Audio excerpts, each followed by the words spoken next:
Mesdames et messieurs, je bénis le Seigneur pour sa parole qui nous rassure et nous guide en ces temps troublés.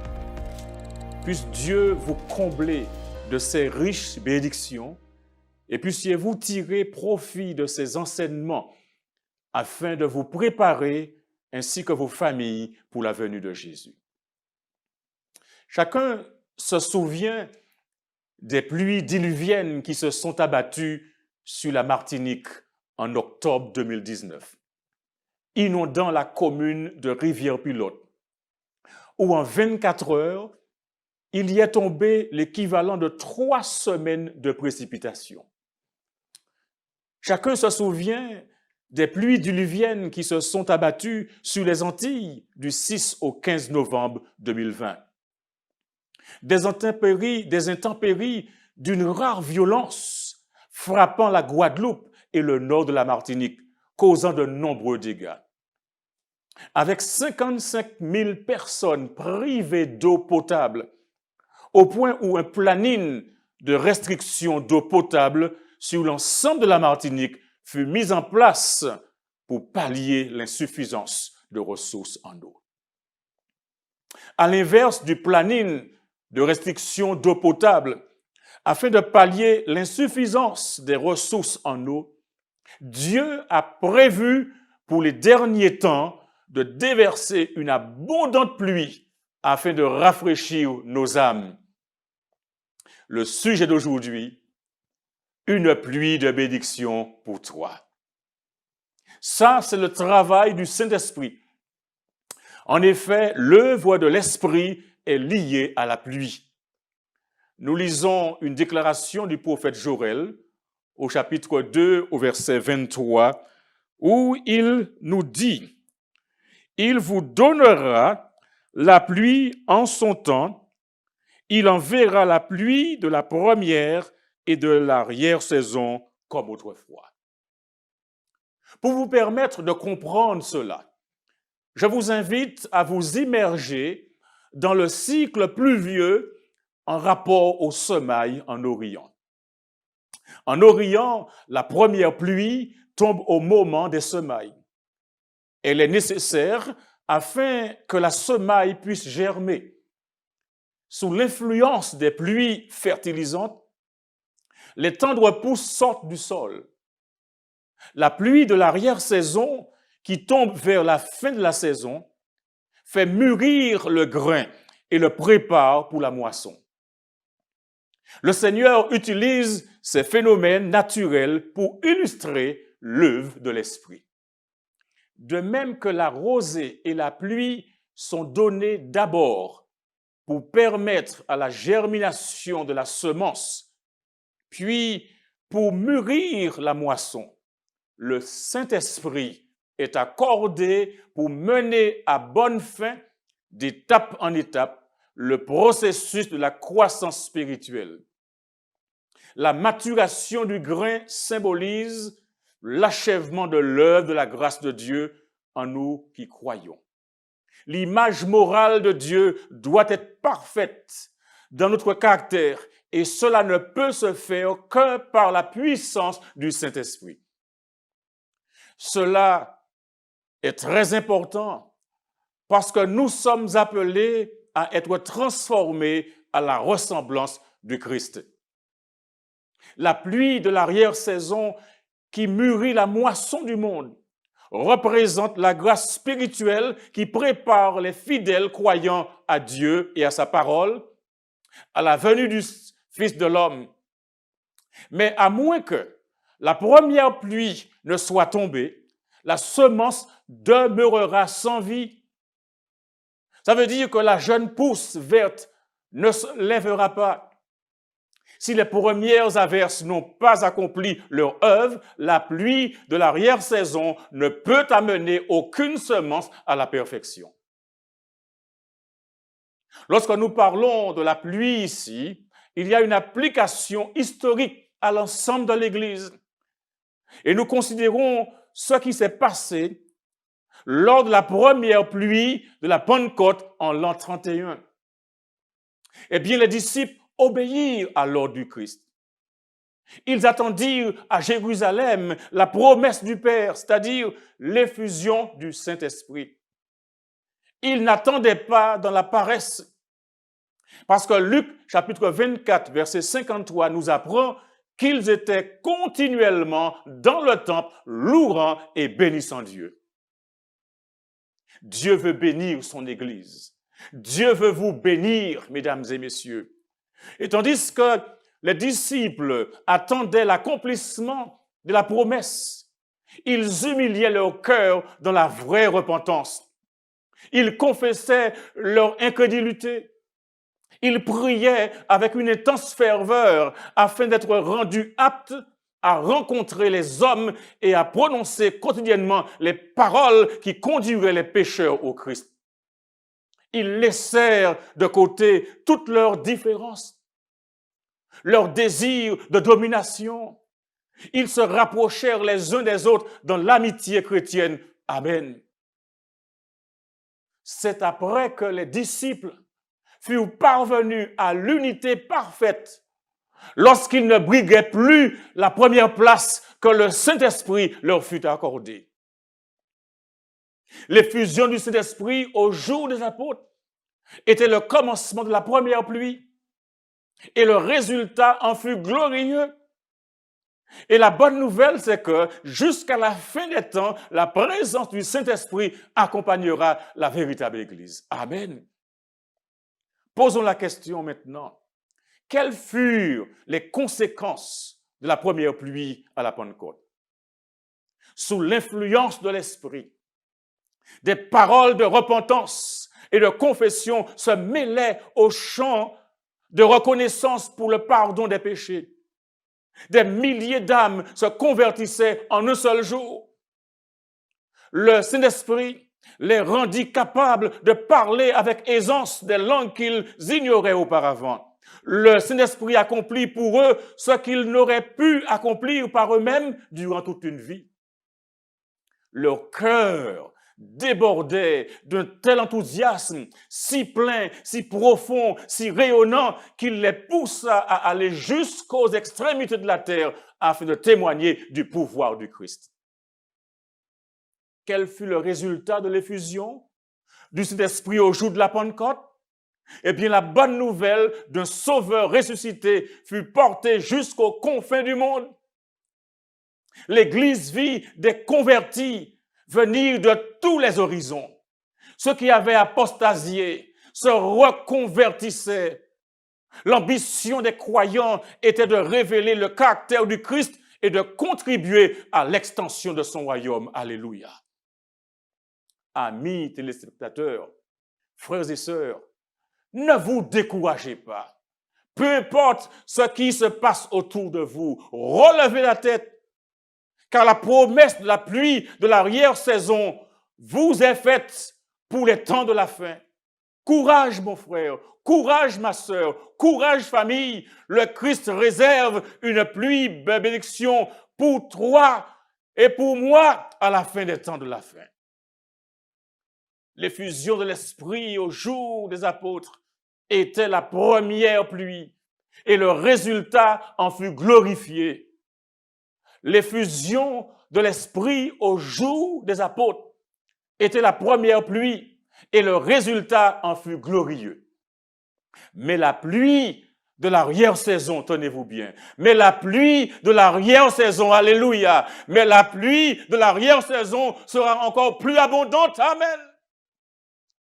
Vers la fin de la moisson terrestre, un don spécial de la grâce spirituelle est promis pour préparer l'Église à la venue du Fils de l'homme.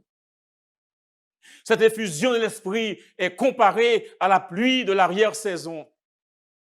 Avant que les jugements de Dieu ne visitent notre terre, il se manifestera parmi les enfants du Seigneur un tel réveil de la sainteté primitive qu'on n'en aura jamais vu de semblable depuis les temps apostoliques.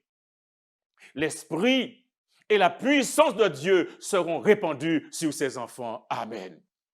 L'œuvre accomplie sera semblable à celle de la Pentecôte. De même que la première pluie a été donné par l'effusion de l'Esprit qui a marqué les débuts de l'histoire de l'Évangile, afin de faire lever la précieuse semence. Ainsi, la pluie de l'arrière-saison sera déversée à la fin de cette histoire pour faire mûrir la moisson. La pluie de l'arrière-saison provoquera le grand cri d'Apocalypse 14, versets 8 à 11. Oh mes amis, soldats du Seigneur, revêtez-vous de toutes les armes de Dieu. Parmi les armes de Dieu, il y a la vérité. Et l'apôtre Paul déclare dans Éphésiens chapitre 6, verset 14, « Tenez donc ferme, ayez à vos reins la vérité pour ceinture. » Oh, mesdames et messieurs, ne portez pas à vos reins des ceintures maléfiques, mais portez à vos reins la ceinture de la vérité. La pluie de l'arrière-saison fera toute la différence. Après l'application générale, il y a une application personnelle aux chrétiens individuels. La première pluie produit la conversion. La pluie de l'arrière-saison développe un caractère comparable à celui du Christ. Rappelez-vous que le Christ est notre seul modèle. Le Saint-Esprit cherche à habiter en chacun de vous. Si vous l'accueillez comme un invité honoré, vous deviendrez parfait en Christ. La bonne œuvre commencée sera achevée. Les pensées saintes, les affections célestes, les actions semblables à celles du Christ remplaceront les pensées impures, les sentiments pervers, les actes de rébellion. Même si vous avez reçu une certaine mesure de l'Esprit de Dieu, par la prière et la foi, vous devez continuellement rechercher une plus grande portion, une portion encore plus large de l'Esprit. Vous ne devrez jamais cesser vos efforts en ce sens. Si vous ne progressez pas, si vous ne vous mettez pas en condition de recevoir la première pluie et celle de l'arrière-saison, vous perdrez votre âme. Et c'est à vous que la responsabilité incombera. Les rencontres de l'Église sont importantes. Alors je dis en cette période difficile, Covid ou pas Covid, n'abandonnons pas notre assemblée.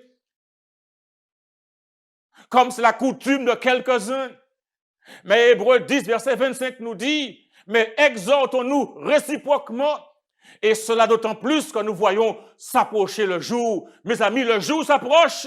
N'abandonnons pas notre assemblée. Lorsque la voie sera préparée pour l'Esprit de Dieu, la bénédiction viendra. Satan ne peut pas plus empêcher la pluie de bénédiction de descendre des cieux sur le peuple de Dieu, qui ne peut fermer les fenêtres du ciel pour empêcher la pluie de tomber sur la terre. Il ne peut pas le faire. Nous devrions prier, mes amis, prier avec ferveur pour demander l'effusion du Saint-Esprit. Nous devrions prier pour l'effusion du Saint-Esprit avec autant de ferveur que les apôtres l'ont fait au jour de la Pentecôte. S'ils en avaient besoin en ce temps-là, à combien plus forte raison nous en avons besoin aujourd'hui? La descente du Saint-Esprit sur l'Église est considérée encore à venir, mais c'est le privilège de l'Église que de la recevoir dès maintenant. Recherchez-la, priez pour elle, croyez en elle. Nous devons la recevoir et les cieux attendent de nous la donner. Amen. Et pour cela, nous devons nous humilier nos cœurs dans la vraie repentance. Car un réveil de la véritable piété parmi nous est le plus grand et le plus urgent de tous nos besoins. Rechercher cette piété devait être notre premier travail. Nous devons fournir un effort persévérant pour obtenir la bénédiction du Seigneur. Non que Dieu ne veuille nous accorder ces bénédictions, mais parce que nous ne sommes pas prêts à les recevoir. Notre Père des cieux est plus désireux de donner le Saint-Esprit à ceux qui le lui demandent que les parents terrestres ne le sont de donner de bonnes choses à leurs enfants. Mais il nous incombe, oui, il nous incombe, par la confession, l'humiliation, la repentance et la prière fervente, de remplir les conditions que Dieu requiert pour nous accorder la bénédiction qu'il nous a promise. Un réveil ne peut être espéré que comme une réponse à la prière. Ainsi donc, il faut que nous prions davantage. La plume inspirée déclare qu'il devait y avoir un complet réveil parmi nous. Le corps pastoral doit se convertir. Des confessions, la repentance, des conversions sont nécessaires. Beaucoup de ceux qui prêchent la parole ont besoin de la grâce transformatrice de Dieu dans leur cœur. Ils ne devraient tolérer aucun obstacle à l'œuvre qui est à accomplir avant qu'il ne soit trop tard pour toujours. La réforme doit accompagner le réveil. En effet, un réveil et une réforme doivent prendre place sous la direction du Saint-Esprit. Le réveil et la réforme sont deux choses différentes. Le réveil implique un renouveau de la vie spirituelle, une dynamisation des puissances de l'esprit et du cœur, une résurrection qui libère de la mort spirituelle. La réforme implique de son côté une réorganisation, un changement dans les idées et les théories, les habitudes et les pratiques. La réforme ne portera pas le bon fruit de justice à moins d'être étroitement associée à un réveil de l'esprit. Le réveil et la réforme ont chacun leur rôle à remplir, mais ils doivent marcher de pair dans cette œuvre. Il faut renoncer aux rivalités, il faut renoncer aux dissensions. Lorsque les ouvriers auront le Christ constamment dans leur cœur, lorsqu'ils auront renoncé à tout égoïsme, lorsqu'ils se seront animés d'aucun sentiment de rivalité, lorsqu'ils ne se laisseront aller à aucune manœuvre dominatrice, lorsque l'unité existera véritablement, lorsqu'ils se sanctifieront de sorte que l'amour fraternel sera évident et ressenti de tous, alors les ondées de la grâce du Saint-Esprit descendront sur eux aussi sûrement que la promesse de Dieu ne manque jamais de s'accomplir à tous égards. Mais lorsque le travail des autres est déprécié par des ouvriers qui veulent mettre en évidence leur propre supériorité, ils prouvent que leur œuvre n'est pas de bon aloi. Dieu ne peut les bénir. Si nous voulons subsister au grand jour du Seigneur et trouver refuge dans le Christ, notre haute forteresse, nous devons renoncer à l'envie et à toute manœuvre dominatrice. Nous devons détruire complètement les racines de ces choses impures afin qu'elles ne puissent plus se développer dans notre vie. Nous devons prendre nettement parti pour le Seigneur et nous placer à ses côtés. Amen. Mes amis, il nous faut abandonner tout esprit de dissension et nous donner à Dieu pour le salut de ceux qui se perdent. Ainsi faisant, quand nous réclamerons avec foi la bénédiction promise, elle viendra assurément. Alléluia. Le Christ nous enjoint à nous aimer les uns les autres. Toute âme sauvée le sera par l'amour, dont la source est en Dieu. La vraie conversion renonce à l'égoïsme et lui préfère une affection sanctifiée pour Dieu et pour les autres. Les qualités que Dieu apprécie, ces qualités qu'il apprécie le plus sont la charité et la pureté. Ces qualités devraient être particulièrement recherchées par chaque chrétien, par chaque chrétienne. Le plus puissant argument en faveur de l'Évangile, c'est un chrétien aimant et aimable. Amis, téléspectateurs, un renoncement total est requis. Car Dieu n'accepte rien de moins qu'un abandon complet de soi-même. Si tu es chrétien ou une chrétienne, au cœur partagé, il faudra régler ce problème urgemment dans ta vie, car les pécheurs ne pourront jamais entrer dans les cieux. Écoutez ce que le prophète Élie dit au peuple en temps de crise. Il dit dans 1 Roi 18, verset 21, « Jusqu'à quand clocherez-vous des deux côtés? Si l'Éternel est Dieu, allez après lui. Si c'est Baal, allez après lui. » Le vrai chrétien, la vraie chrétienne garde les fenêtres de l'âme ouvertes vers les cieux. Il ou elle vit dans l'amitié du Christ. Son plus cher désir est de devenir de plus en plus semblable au Christ. Nous ne pouvons pas nous servir du Saint-Esprit. C'est le Saint-Esprit qui doit se servir de nous. Par l'Esprit de Dieu, travaillons au sein de son peuple. Car c'est Dieu qui produit en nous le vouloir et le faire selon son bon plaisir. Mes amis, soumettez-vous au Saint-Esprit. Si vous gardez votre autonomie, vous ne recevrez jamais le don du Saint-Esprit. Car c'est seulement à ceux qui espèrent humblement en Dieu, qui recherchent son conseil et sa grâce, que l'Esprit est accordé. Donc, préparez la voie pour la pluie de l'arrière-saison. Pour prendre part au rafraîchissement, il faut remporter la victoire sur chaque défaut, sur l'orgueil, l'égoïsme, l'amour du monde et sur chaque mauvaise parole et chaque mauvaise action. Il faut se rapprocher de plus en plus près du Seigneur et chercher avec ferveur la préparation nécessaire qui nous permettra de rester debout dans la bataille au jour du Seigneur. Il faut remédier à ces défauts de caractère et purifier le temple de l'âme de toute souillure.